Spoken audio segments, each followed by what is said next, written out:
Hello, join me as I share my first impressions of the Commodore 65 recreation, the Mega65.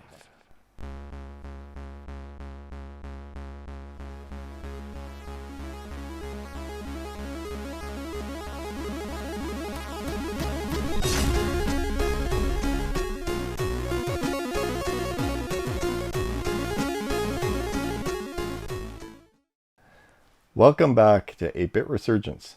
Today we're going to discuss a wonderful project that I am fortunate enough to have supported, the Mega65. This is an implementation of the original unreleased Commodore 65 computer developed between 1989 and 1991, with a planned release of 1992. This is an open source project run by very committed individuals, as you will see in my discussion shortly. Now, I've seen and heard people discussing the Mega65 and identifying it as emulating Commodore 65. That terminology is, however, incorrect. Emulation is the process by which software mimics the function and behavior of a particular device. The Mega65 is not that at all. It is an implementation of the Commodore 65. You see, the machine uses an FPGA at its core. FPGA stands for Field Programmable Gate Array. That might not mean anything to you, but the beauty of this chip is what it allows the developer to do. With this chip, the exact circuitry that existed in the original computer can be recreated within the FPGA. When completed, the recreated computer is running the exact same circuitry as in the original. It's not emulating anything. It's running the exact same hardware insofar as the developer's ability to accurately map the original hardware. Additional features, of course, were added to the Mega65, but at its core, it is a Commodore 65. Obviously, this effort has taken a lot of really smart people quite a bit of time to do, but I don't want to get too deep into that at the moment. This video is, after all, about first impressions. So from my order date to delivery, it took 472 days. Crazy, right? I do have to comment that I am absolutely astounded by the quality, not only of the machine itself, but packaging and presentation. This is a real product, insofar as it's more of a product than anything I've bought in I don't know how many years. Everything about this truly exudes pride of workmanship, which is exceedingly absent in most commercial products today. I blame the mindset that faster and cheaper is better, which is for the most part where we find ourselves. From the box all the way through to the thoughtful interior packaging design, documentation, and of course the machine. Everything feels like real care was put into every facet. The machine itself is a beauty. The case quality is stunning. It is polished, high quality, and visually accurate. I don't, however, own a C65 to physically compare it to. The keyboard has a really nice tactile feel, being a mechanical keyboard. The keycaps of the keyboard are faithfully reproduced at a professional level. And the drive has a nice positive click. Putting the disc in and ejecting the disc is smooth and has a positive mechanical feel. Flipping the machine over, you'll notice the serial number badge is perfectly aligned with the recess in the case. Look at the bottom of your C64 and tell me what you see there. The access door to the internally mounted and included SD card opens easily and fits in the opening perfectly.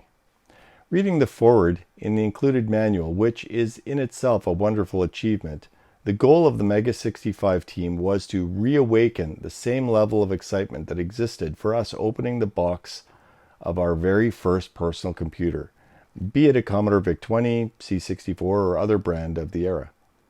I can without reservation say they have not only achieved that goal, but surpassed it. From the moment of having the sealed box in front of me through opening the package, I was able to relive the experience over 4 decades later. Being able to experience that once more was priceless. This machine was an utter pleasure to receive and unbox. In my humble opinion, absolutely worth every penny. All right, let's do a little bit of review of some of the basic functions on the Commodore 65. First, we'll do the power-up functions. So we'll start with the machine powered off. And the first power-up option will get you into the configuration access screens. So to do that, you hold the Alt key down and you turn the power switch on. You keep holding it until that screen comes up. It just takes a second. And once it's up, you'll see that we have configure the Mega65. And what that option does is it allows you to set up the defaults of the machine. We'll go into it, and you'll be able to see all the different things. You can set up the type of joystick or mouse that you have. It allows you to set the time and date, provided you've put a battery in, because the machine does not come with a battery. It's a CR1220. So make sure if you have one on the way that you go and pick one up. Again, a number of different options that you may or may not want to modify. I left virtually all of them untouched with the exception of the date and time. You can choose PAL or NTSC, but you can change that on the fly later as well. So it's not really necessary to change it if you don't want to. Unless, if you're in Europe, obviously you want the default to be PAL. If you're overseas in North America, you'll want it on NTSC. The CRT emulation mode are those scan lines. Older people might like it, younger people might not, but it's personal preference. This also works with a mouse if you have one connected to it. SID, audio, MAC address of the network interface built into it. I'm not using that right now, so I didn't bother setting anything. Then you can exit without saving, restore the defaults, exit and go to the onboarding, which is the first screen that you'll see when you power the machine on, and save whatever changes you've made as default. So I'm going to exit without saving because I didn't really change anything here. And then, of course, are you sure? Exit without saving, okay. And then that takes you back to the Mega65 startup screen. The second power-up option is the to power on with the no scroll button pressed. And once that one comes on, you'll see that it discusses cores. There are 8 core slots on here. 0 is the default factory core that it comes with, and then you can put other cores in. And cores are basically other implementations of different machines.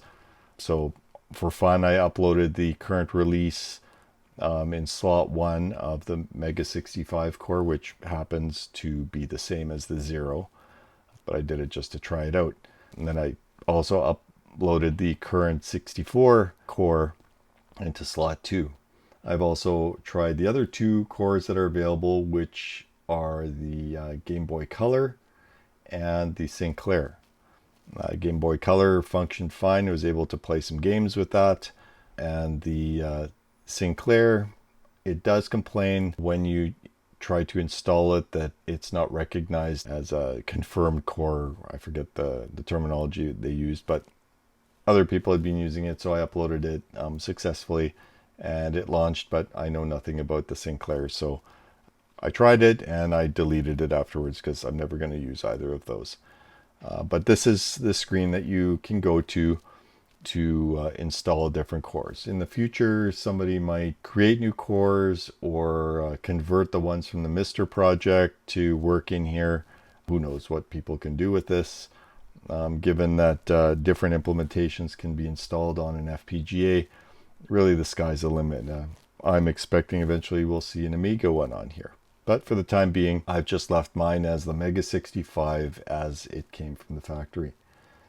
Now powering, we'll power off here and then we'll power it back on just regular. And we'll see that it comes up in your Mega65 mode, which is reminiscent of the original Commodore 65.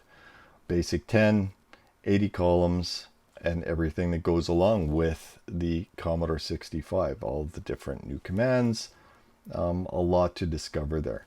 Now, you can get into Commodore 64 mode exactly the same as you do on a 128. And you notice the Commodore key is being replaced by the Mega key. So in order to get into the 64 mode, you can type in Go 64 and it'll take you to 64 mode.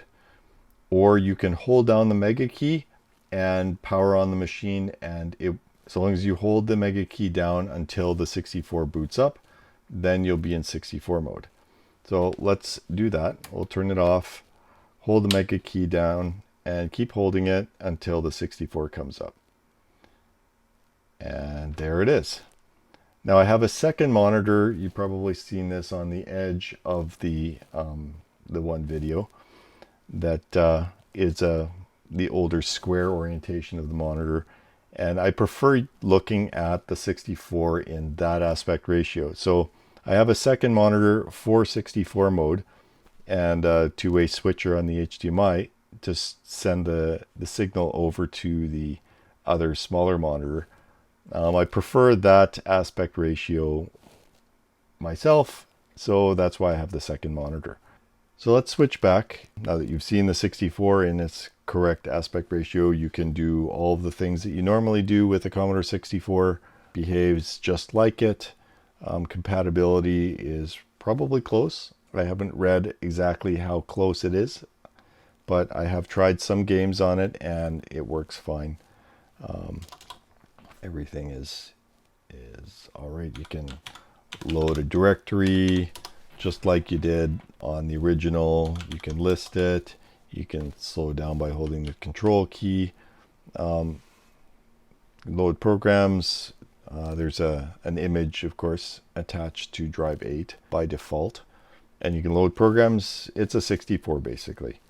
Not much really else that needs to be said about that. So let's switch back to the 65 mode, since this is really what it's about. So I'll just switch back to the large monitor and we'll reset the machine.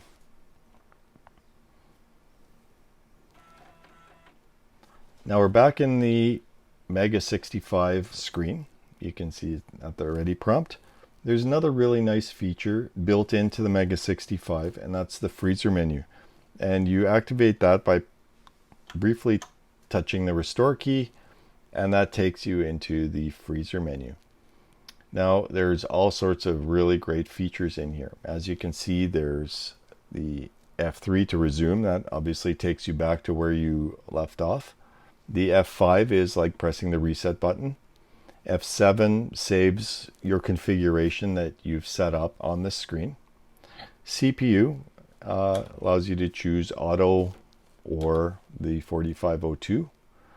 Frequency changes obviously the frequency that the machine is running at. It's kind of cool that they display a Commodore 64 when you're at 1 megahertz.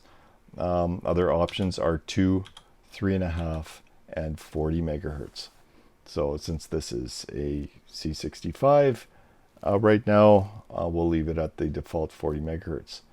CRT emulation, off or on. Off, you can see it's very clear. If we change it to on, dim slightly because half of the display is blocked out by the scan lines. For those that prefer the look of the scan lines, there's an option for you to change that on the fly. Joystick swap. As we all know, game programmers never defaulted on single player joystick port 1. So you never really know what joystick port you're going to be connected to. So if you have your joystick plugged into port 1 and you load a game and it's looking for port 2, you can just pop into the freezer menu, do a swap, and then go back to your game and off you go. The cartridge enable, that's self-explanatory, yes or no. Video, again, say you're North America like I am, and I want to watch a PAL demo that only works properly in PAL. I can on the fly change the video mode to PAL, and now I can watch that demo. So that's a really nice thing to have available to you for on the fly.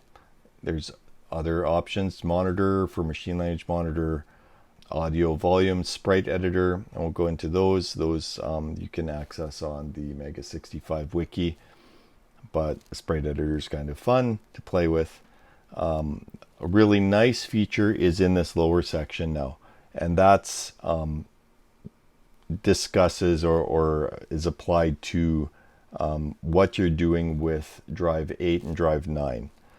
Drive 8 is obviously the default drive for Commodore 64s, and it is also the default drive number for the Mega65. In here, if you want to change what you're going to be looking at for drive 8, you just press 0. And that brings up a list of all of the different disk images that are on your SD card. So there's a variety of different images you can have, and by leaving the cursor on there, it shows you what the directory looks like there. Another cool feature here is the internal 3.5, because you've probably noticed that the Mega65, just like the C65 from back in the day, had a disk drive built into it. This is no different. It has a 1581 built in, and you can set the internal mechanical 1581 drive as default by simply selecting this option, internal 3.5, and you press enter. And if you do that, then it says internal drive for unit 8, which is there. And if you choose no, okay, I've used it and I want to go back, I want to load a demo, you can do that. You can go there, press enter, and now the matrix demo is set to drive 8. We also have drive 9 available to us, and that's accessed by drive 1 or selection 1. And here you can choose whatever you like. Here you can choose the Mega65 disk image, which is the one that comes with every machine. Has a bunch of demos and games and all sorts of fun stuff on there. So as you can see, I've got it set up right now where I have the matrix demo set as drive 8 and the Mega65 as drive 9. And then if I exit, if I can load 8, and there's the matrix demo, and if I load 9, you can see that's the long list of programs that were on that second drive image.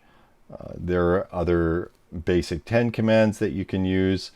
I can do a catalog of drive 8, or I can do a catalog of drive 9 using the basic 10 commands.